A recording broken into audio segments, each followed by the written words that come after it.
শ্রীকৃষ্ণ বলেছেন, গীতায় লেখা আছে, যখন তুমি কষ্ট আর কটুকতা দুটোই সহ্য করতে শুরু করবে, তখন বুঝবে তুমি বাঁচতে শুরু করেছো। যদি ভগবান আপনাকে অনেক বেশি অপেক্ষা করাচ্ছেন, তাহলে প্রস্তুত থাকুন। তিনি আপনাকে যা চেয়েছেন তার থেকে অনেক বেশি দিতে চলেছেন। জীবন নিয়ে বেশি ভাববেন না। যিনি আপনাকে জীবন দিয়েছেন, তিনি কিছু না কিছু ভেবেই দিয়েছেন। শ্রীকৃষ্ণ বলেছেন, কাউকে দুঃখ দিয়ে আমার কাছে সুখ কামনা করো না।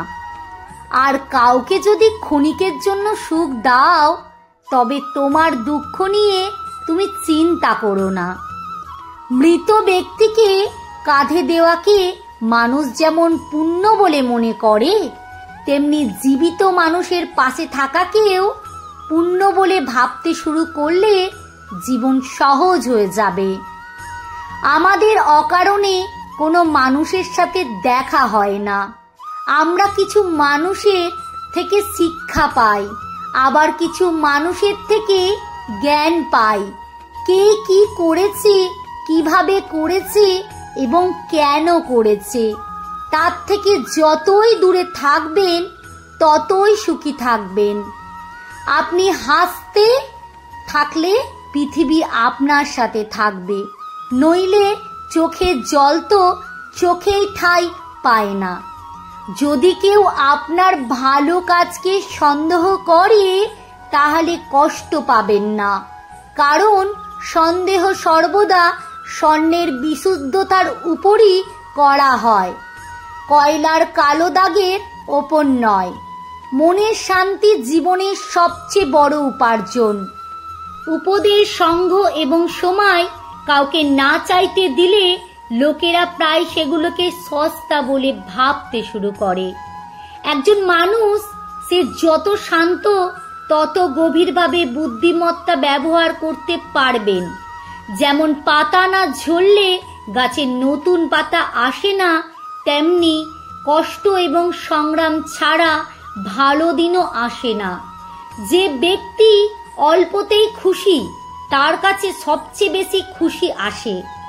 যতক্ষণ আপনি ভয় পাবেন, ততক্ষণ আপনার জীবনের সব সিদ্ধান্ত লোকেরাই নিয়ে নেবে।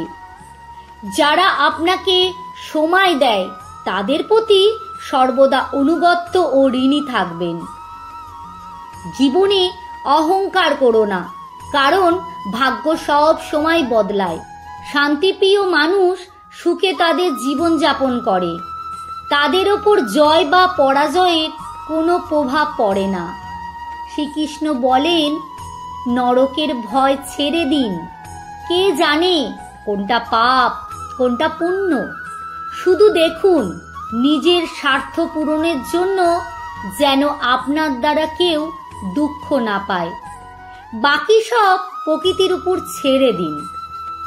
অর্থ বড় না যোগ্যতা বড়? খারাপ সময় যে পাশে থাকে, সেই সব থেকে বড়। কেউ যদি আপনাকে নিজের স্বার্থ পূরণের জন্য মনে করে, তাহলে তাকে স্বার্থপর ভাববেন না, কারণ আপনি তার জীবনের সেই উজ্জ্বল আলো সে অন্ধকারে দেখতে পায়। সবাইকে নিজের গোপন কথা বলবেন না, কারণ আজ যে আপনার সাথে আছে, কাল সে আপনার বিপরীতেও যেতে পারে। লেখাটি সংগৃহীত। পাঠে অঞ্জু বিশ্বাস। ভালো লাগলে লাইক করবেন।